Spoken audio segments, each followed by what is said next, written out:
Selamat hari Minggu, saudara-saudaraku. Kita kembali akan disuguhi santapan rohani kita, yaitu firman Tuhan.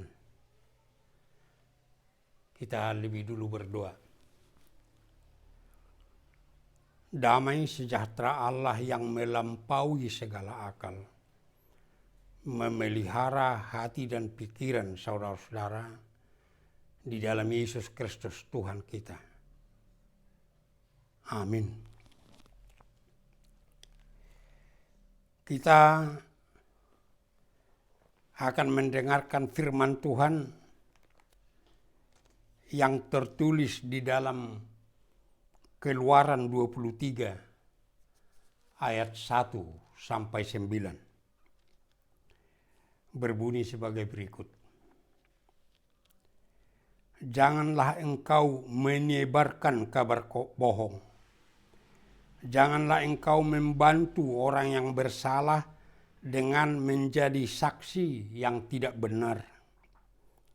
Janganlah engkau turut-turut kebanyakan orang melakukan kejahatan, dan dalam memberikan kesaksian mengenai sesuatu perkara, janganlah engkau turut-turut kebanyakan orang membelokkan hukum.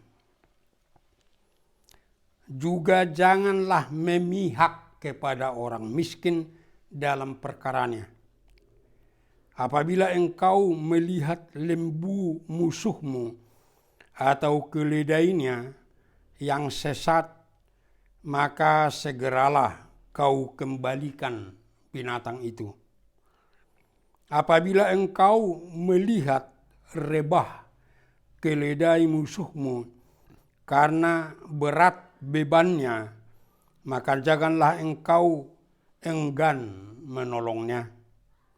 Haruslah engkau rela menolong dia dengan membongkar muatan keledainya. Janganlah engkau memperkosa hak orang miskin di antaramu dalam perkaranya.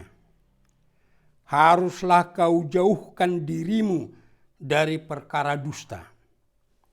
Orang yang tidak bersalah dan orang yang benar tidak boleh kau bunuh, sebab aku tidak akan membenarkan orang yang bersalah. Suap janganlah kau terima, sebab suap membuat buta mata orang-orang yang melihat dan memutarbalikkan perkara orang-orang yang benar. Orang asing janganlah kamu tekan, karena kamu sendiri telah mengenal keadaan jiwa orang asing, sebab kamu pun dahulu adalah orang asing di tanah Mesir. Demikian bunyinya. Saudaraku, hukum dunia, hukum negara bukan masalah mana yang benar, mana yang salah. Tetapi hukum negara itu adalah apa yang berlaku. Umpamanya tentang hukuman mati. Kalau membicarakan mana apa benar itu apa salah, sepanjang zaman itu akan tetap menjadi perdebatan. Tetapi sebahagian negara mengatakan tidak lagi memberlakukan hukuman mati. Tetapi sebahagian termasuk negara kita masih memberlakukannya. Itu sebabnya harus kita tahu bahwa hukum itu bukan masalah mana yang benar atau yang salah, tetapi mana yang berlaku. Tetapi hukum Tuhan itu adalah kebenaran mutlak yang harus diberlakukan dan dilakukan. Karena itulah firman Tuhan memanggil kepada kita saat ini. Hiduplah dalam hukum Tuhan. Kalau dikatakan hidup dalam hukum Tuhan, harus kita sadari hukum dunia ini, hukum negara di semua bangsa, intinya adalah keadilan. Tetapi hukum Tuhan itu intinya bukan keadilan, tapi kasih. Itu yang berulang kali diterangkan oleh Yesus Kristus. Nah, implementasi dari kasih itulah dalam menghidupi hukum Tuhan itu. Sehingga dikatakan pertama di dalam firman ini, mengenai bahagian ini, harus adil dan harus jujur. Kalau dikatakan harus adil, yang pertama ditekankan di sini, adil artinya harus membela yang lemah. Itu keadilan. Keadilan kasih dalam hukum Tuhan. Membela yang lemah. Yang pertama disebut di sini, jangan memperkosa hak orang miskin. Harus membela orang miskin. Sebagaimana kita tahu, orang miskin itu sering menjadi korban permainan hukum. Apalagi orang miskin itu tidak mampu membela dirinya dengan membayar pembela. Memang di negara kita diwajibkan negara menyediakan pembela apabila orang itu tidak mampu menyediakannya. Tapi bisa kita tahu bagaimana efektifnya pembela yang bukan dia cari sendiri, tapi yang disediakan oleh negara. Itu sebabnya firman Tuhan sangat menekankan, jangan sampai memperkosa hak orang miskin, bahkan harus dibela. Apalagi hingga saat ini negara kita belum bisa melaksanakan undang-undang dasar kita itu. Undang-undang dasar 1945, khususnya pasal 33 dan pasal 34. Terutama yang sehubungan dengan ini, pasal 34 ayat 1 dan 2. Di dalam ayat 1 jelas dikatakan, fakir, miskin, dan anak-anak terlantar dipelihara oleh negara. Fakir, miskin, dan anak-anak terlantar. Dan di dalam pasal yang sama dalam ayat 2 dikatakan harus negara menyediakan jaminan sosial. Tetapi ini belum bisa sempurna dilaksanakan. Sangat banyak orang miskin masih terlantar. Sangat banyak anak jalanan yang terlantar. Sangat banyak saudara-saudara kita yang disabilitas yang terlantar di jalanan. Negara kita melalui pemerintah belum mampu melaksanakannya dengan sempurna. Supaya jangan itu selalu ada di setiap persimpangan jalan dan di berbagai tempat. Termasuk itu yang dikatakan firman Tuhan, jangan memperkosa hak orang miskin. Haknya untuk dipelihara. Hak anak-anak terlantar dipelihara. Jangan perkosa.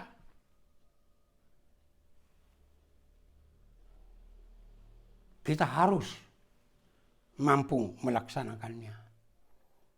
Yang kedua, ditekankan di sini lemah karena status sosial. Yang pertama dikatakan status sosial orang asing. Dulu di tengah-tengah bangsa itu kalau orang asing pasti banyak kesulitan yang dihadapinya. Di negara kita sekarang, kalau menurut saya justru terlalu dimanjakan. Sehingga banyak orang asing yang mudah masuk ke Indonesia. Walaupun itu melanggar undang-undang atau aturan. Karena di dalam undang-undang tidak bisa ada tenaga kerja yang mengerjakan apa yang bisa dikerjakan tenaga kerja Indonesia. Hanya diarahkan kepada yang ada keahliannya sambil alih teknologi. Tetapi sekarang itu banyak terlaksana dengan alasan investasi. Dan kalau kita berbicara mengenai wisatawan, selalu dihimbau kepada masyarakat kita supaya ramah. Artinya orang asing itu bahkan sudah dimanjakan. Oleh sebab itu mereka bukan orang lemah lagi karena orang asing. Tapi kita lihat orang-orang lemah karena status sosial. Umpamanya yang sering dikatakan dalam Alkitab, anak yatim dan janda. Harus kita sadari, pada masa itu di tengah-tengah bangsa Israel, kalau dia anak yatim, janda pasti menderita. Mengapa? Karena secara hukum mereka tidak bisa mengadukan perkaranya kepada pengadilan. Karena yang bisa berbicara di pengadilan hanya laki-laki yang sudah dewasa. Lagi pula pasti menderita. Karena waktu itu orang mencari nafkah masih mengandalkan otot. Bagaimana mencangkul, membajak sawah, banyak yang tidak bisa dilakukan oleh perempuan. Itu selalu dikatakan ya anak yatim dan janda. Itu sebabnya di dalam Alkitab tidak pernah dikatakan itu, perhatikan itu para duda, enggak.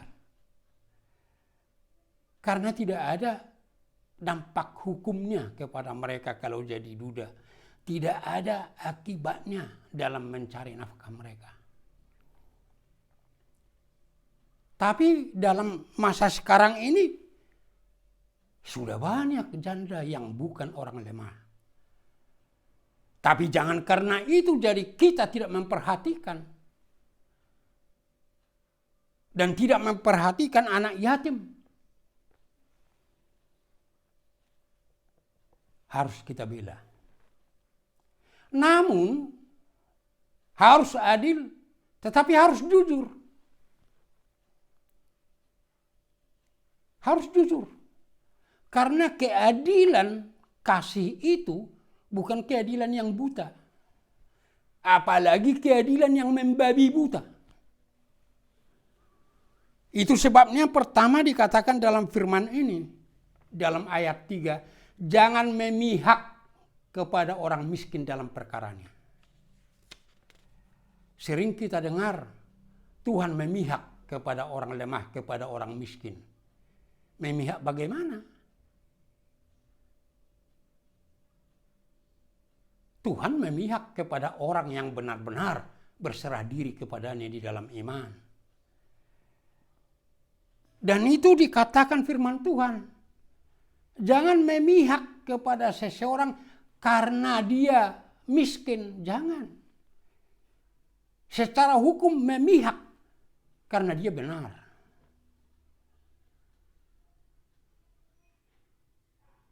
Saya analogikan dengan yang terjadi di seluruh dunia, terutama di negara kita. sistem kuota antara laki-laki dan perempuan. Dikatakan harus ada 30% pengurus partai perempuan. Harus ada 30% calon legislatif perempuan. Itu semua adalah peraturan yang tidak jujur. Karena sebenarnya yang benar, jangan pilih menjadi pengurus partai hanya karena dia laki-laki. Jangan pilih jadi pengurus partai hanya karena dia perempuan. Tapi pilih karena dia berkompeten untuk itu. Jangan pilih menjadi calon legislatif hanya karena dia laki-laki. Tapi jangan pilih dia jadi calon anggota legislatif hanya karena dia perempuan. Nggak bisa. Yang jujur, karena memang dia yang berkompeten untuk itu. Oleh sebab itu, harus jujur. Dan yang kedua, harus jujur. Tidak boleh berdusta. Apalagi karena dustanya di dalam perkara-perkara.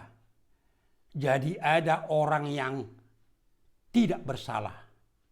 Jadi ada orang yang benar dihukum, bahkan sampai dibunuh. Kenapa firman ini langsung berbicara mengenai yang dibunuh? Jangan berdusta supaya jangan karena dustamu orang dibunuh. Karena kalau sudah dibunuh, padahal nanti terbukti dia tidak bersalah dan dia yang benar, nggak bisa direhabilitasi. Orang usah dibunuh. Tetapi kalau dia dihukum, tetapi tidak dibunuh, kalau nanti diketahui dia tidak bersalah, dia orang benar, dia bisa direhabilitasi. Walaupun rehabilitasi di tengah-tengah negara kita ini belum begitu bagus. Pertama, seperti di Inggris, kalau ada yang dihukum pengadilan, padahal terbukti kemudian tidak benar, tidak ada kesalahannya, dia harus direhabilitasi. Dan yang merehabilitir harus negara, melalui kepala negara, yaitu ratu. Kalau di negara kita itu ada yang seperti itu, udah diumumkan hakim aja bebas. Dan yang kedua, sebaiknya harus dihitung berapa kerugiannya. Umpamanya, dia dihukum 5 tahun. Dia sudah menjalani hukuman itu 2 tahun. Padahal kemudian didapati dia tidak bersalah. Sebenarnya yang benar harus ditanya berapa pendapatannya 1 bulan. Dan kalau 1 bulan umpamanya 5 juta, berarti 1 tahun 60 juta. 2 tahun 120 juta. Itu harus dibayar negara. Bahkan kalau yang baik, karena itu termasuk juga nama baiknya, paling tidak harus 2 kali lipat dari situ dibayar oleh negara. Itu sebabnya harus kita perhatikan dan harus kita hidupi. Jangan berdusta, karena berdusta itu jadi terjadi kesalahan-kesalahan dalam hukum seperti itu. Jangan menjadi saksi dusta, sehingga dengan saksi dusta menjadi membelokkan perkara. Itu jelas dikatakan. Saksi dusta ini bisa sulit di tengah-tengah masyarakat Batak, karena sistem kekerabatan di masyarakat Batak, terutama ada istilah orang Batak yang tidak bisa dibahasa Indonesiakan. Makuling gomuder. Orang Batak itu darahnya berbunyi, tidak mengalir. Berbunyi. Jadi kalau ada seseorang berperkara, padahal jadi keluarganya yang menjadi saksi, yang melihat peristiwa itu, pasti keluarga-keluarga yang lain mengatakan, masa kamu harus mau menyatakan yang benar sehingga dia terhukum? Nah, sumakuling gomudarmu, masa darahmu yang berbunyi? Sehingga dia mau menjadi saksi dusta. Dan yang paling luar biasa, karena itu apabila itu terdapat di dalam gereja. Kalau umpamanya orang besar, orang kaya, pejabat mau di RPP, pasti banyak kedengaran mengatakan, ya enggak usahlah di RPP, ya, orang besar, orang terkenal. Itu termasuk saksi dusta. Apalagi itu di gereja memberi keterangan-keterangan yang tidak benar. Umpamanya seorang pendeta mau memberi surat keterangan kepada seseorang menerangkan bahwa itu adalah anggota jemaatnya dan memberi surat pindah. Karena harus diakui dulu anggota jemaat sehingga bisa pindah. Dan kemudian supaya dia bisa pindah ke gereja HKIP di daerah lain. Karena harus anggota HKIP yang bisa menduduki jabatan tertentu. Pendeta itu udah bersaksi dusta. Apalagi kalau itu perintah pimpinan. Apalagi itu perintah istri pimpinan. Nah, itu luar biasa. Itu sudah seperti Isabel. Isabel yang menyuruh 2 orang saksi dusta supaya Nabot mati. Kita yakin tidak ada lagi Isabel-Isabel yang baru apalagi di gereja. Tapi itu saksi dusta. Harus yang benar. Karena saksi dusta itu pasti menjadi kehancuran bagi hidup orang. Harus jujur. Jangan menyebarkan kabar bohong. Coba saudara-saudaraku. Ribuan tahun sebelum Kristus, Tuhan sudah mengatakan itu. Jangan kabar berita bohong. Namun tidak pernah itu berhenti di dalam hidup manusia, bahkan di dalam di dalam hidup bangsa Allah. Bahkan itu berkembang seturut dengan perkembangan teknologi, sehingga sekarang ini berkembang menjadi hoax.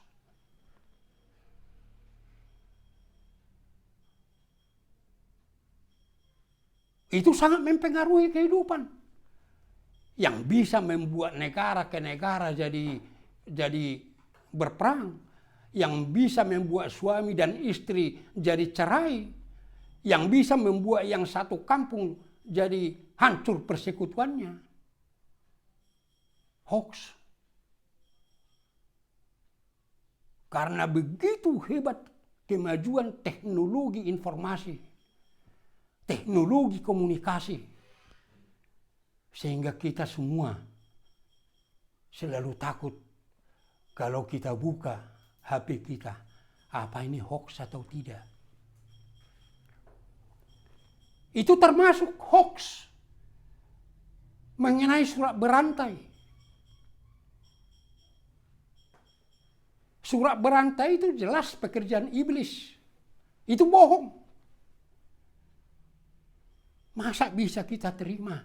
Kalau kita kirim 10, kita akan dapat keuntungan begini. Kalau tidak kita akan menerima celaka. Apa itu? Yang celakanya, ada orang jemaat HKIP justru mengirim ke pendeta kepada saya. Di mana logikanya?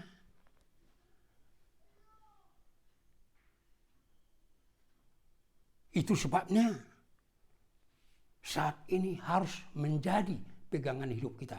Jangan ikut-ikutan melakukan hoax. Jangan ikut-ikutan menyebarkan surat berantai. Dan yang kemudian harus adil dan jujur. Oleh sebab itu harus ada jiwa menolong.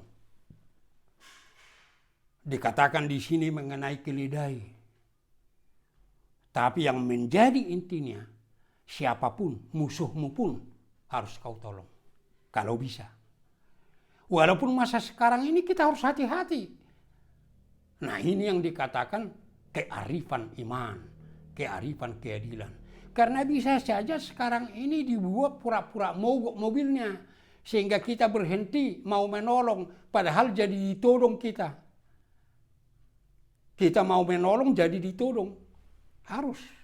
Makanya dalam hal itu harus tetap dikuasai oleh kasih Tuhan, oleh hukum Tuhan. Supaya kita jangan celaka sendiri. Yang kedua, saudara-saudaraku, hiduplah di dalam kasih. Harus di dalam hukum Tuhan. Harus berdiri teguh di dalam hukum itu. Tidak bisa digoncang atau dihanyutkan oleh apapun. Yang pertama dikatakan di dalam firman ini, agak sulit kita mengerti di bahasa Indonesia, turut-turut kebanyakan orang. Kalau di dalam bahasa Batak jelas, tahi torop, rencana kebanyakan orang. Jangan asal kita ikuti, terutama melakukan kejahatan. Gak bisa. Ini sulit di dalam kehidupan kita. Karena di dalam peribahasa orang Batak itu ada mengatakan, emena masa digagak ursa baina masa imaniula. Apa yang sudah menjadi kebiasaan orang, ya kita kerjakan aja. Walaupun itu kejahatan. Ada pernah di tengah-tengah negara kita ini, seorang pemimpin daerah yang sangat bagus, sangat baik, berprestasi, pembangunan, ekonomi menggeliat. Tapi tiba-tiba masyarakat kecewa termasuk saya sendiri. Karena beliau ditangkap, diberhentikan dari jabatannya, dipenjarakan.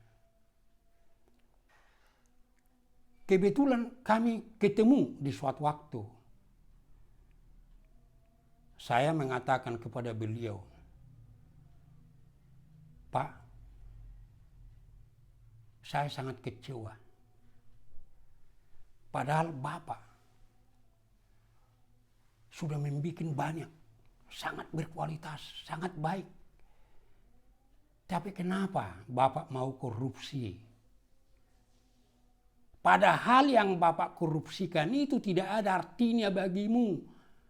Karena hartamu jauh lebih banyak dari situ. Dia katakan kepada saya, bagaimana Opung? Benar yang Opung katakan, saya tidak butuh itu. Tetapi ini Opung yang disebut korupsi bersama, korupsi berjemaah.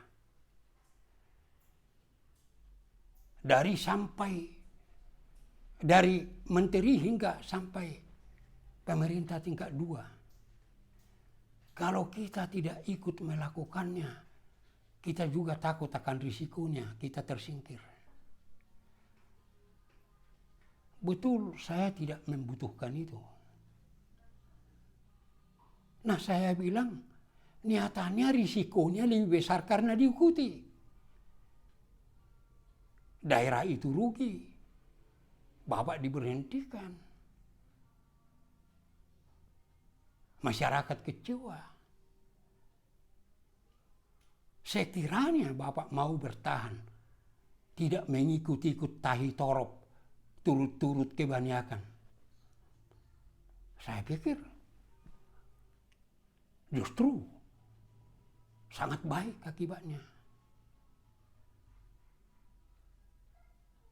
Nah, beginilah yang sering terjadi dalam hidup kita.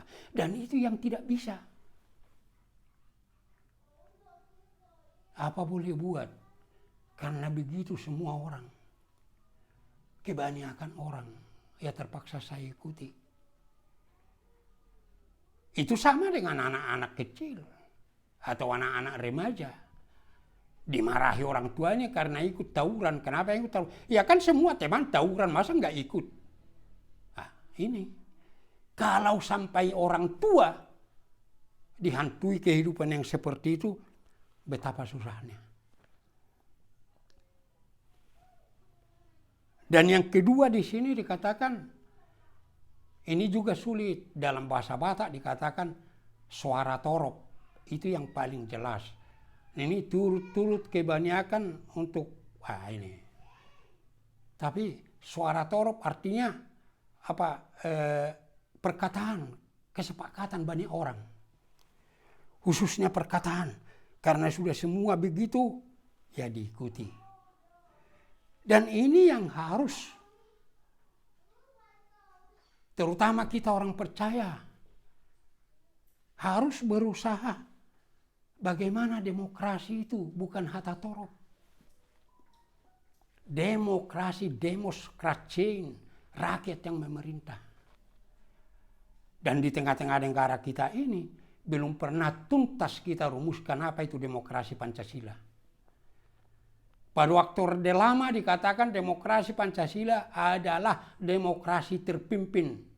Nyatanya membawa kepada pemerintah yang otoriter. Pada Orde Baru ada kelompok besar yang mengusulkan demokrasi Pancasila itu adalah demokrasi proporsional. Nyatanya jadi mengakibatkan diktator mayoritas. Dan pada era reformasi, karena euforia reformasi, kita jadi kehilangan arah. Jadi ada demokrasi liberal. Bahkan saya sebut demokrasi kebablasan. Nah, oleh sebab itu kita harus semua masyarakat, terutama pemerintah, legislatif, harus berusaha supaya dirumuskan dulu itu. Supaya jangan jadi kerugian. Bahkan ada yang pernah mengatakan kepada saya, KKBP tidak akan jadi baik kalau tidak dirombak aturan-peraturannya. Karena gereja harus demokrasi. Wah, saya bilang, Pak, dengan lembut saya bilang, gak laku demokrasi di gereja. Di gereja adalah teokrasi. Allah Tritunggal itu yang memerintah. Secara organisasi kristokrasi, karena Kristus adalah kepala gereja. Kalau kita mengikuti demokrasi dalam gereja, nanti jangan sampai kita menyalibkan Yesus lagi kedua kali. Itu hasil demokrasi. Oleh sebab itu, di dalam kehidupan orang Batak ini sulit. Karena orang Batak mengatakan, ada ungkapannya, hata torop sabungan ni hata mamujung hata lalain. Kalau sudah banyak yang mengatakan begitu, itulah yang benar. Kalau hanya satu orang itu ucapan gila. Oh, itu harus kita rubah. Yang ketiga, berdiri teguh, jangan mau menerima suap. Karena suap itu adalah akibat kelabilan jiwa kita. Akibat kita tidak mampu hidup di dalam hukum Tuhan itu. Saya tidak akan berbicara banyak mengenai suap. Karena mungkin saudara-saudara juga lebih tahu. Tetapi yang mau saya katakan, kalau sampai di gereja itu ikut, mau kemana gereja? sebentar lagi HKIP akan melakukan sinode gudang. Semoga Tuhan menolong kita itu bisa terlaksana. Kalau ada orang menuju sinode gudang itu main money politik dengan menebar-nebarkan uang supaya terpilih, itu luar biasa. Itu lebih jahat dari suap di dunia ini. Dan kalau ada saudara-saudara saya yang melakukan itu sebelum ini, bertobatlah. Jangan sampai bawa dosamu itu sampai mati. Dan sekarang itu tidak bisa terlaksana.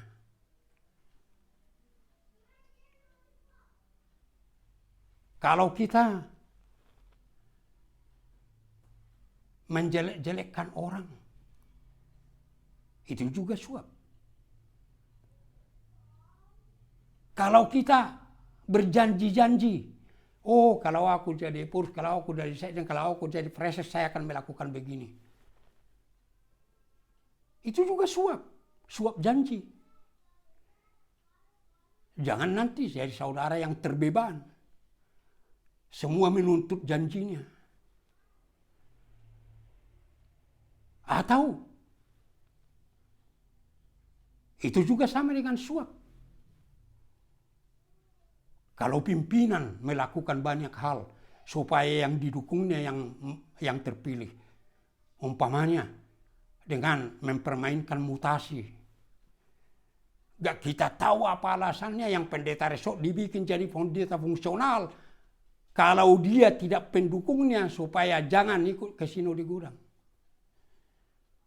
Kalau pimpinan mau mengeluarkan peraturan-peraturan, keputusan-keputusan yang tidak sesuai dengan aturan-peraturan, itu juga suap. Hanya supaya menggolkan. Tuhan mengatakan jangan. Itu dosa. Itu sebabnya firman Tuhan memanggil kita hidup dalam hukum Tuhan. Amin. Kita berdoa. Terima kasih Bapa atas firman-Mu yang mengajar kami supaya hidup di dalam hukum-Mu. Supaya kami senantiasa adil dan jujur. Dan tidak mau melakukan hal-hal yang merupakan dusta dalam hidup kami. Apalagi jadi merugikan orang. Apalagi untuk membengkokkan hukum. Supaya kami senantiasa berdiri teguh di hukum-Mu. Supaya kami jangan hanyut oleh arus dunia ini. Supaya kami jangan menjadi orang yang berjiwa suap. Tolong kami Tuhan. Kalau ada di antara kami yang pernah melakukan itu, ampuni dosanya Tuhan. Tapi sadarkan mereka supaya sujud di hadapan-Mu, memohon keampunan dosa. Dan supaya ke depan jangan ada yang seperti itu. Kasihani Tuhan, gereja-Mu. Engkau Tuhan yang mendirikan HKBP. Engkau yang selama ini di dalam kasih-Mu memeliharanya, makanya tidak hancur. Engkau Tuhan yang memiliki HKIP. Tolong Tuhan. Supaya bisa diselenggarakan sinode gudang dengan benar. Dan sinode gudang bukan kegiatan gereja sebagai organisasi dunia, tapi kegiatan gereja sebagai tubuh Kristus. Selamatkan gereja-Mu Tuhan. Pulihkan gereja-Mu.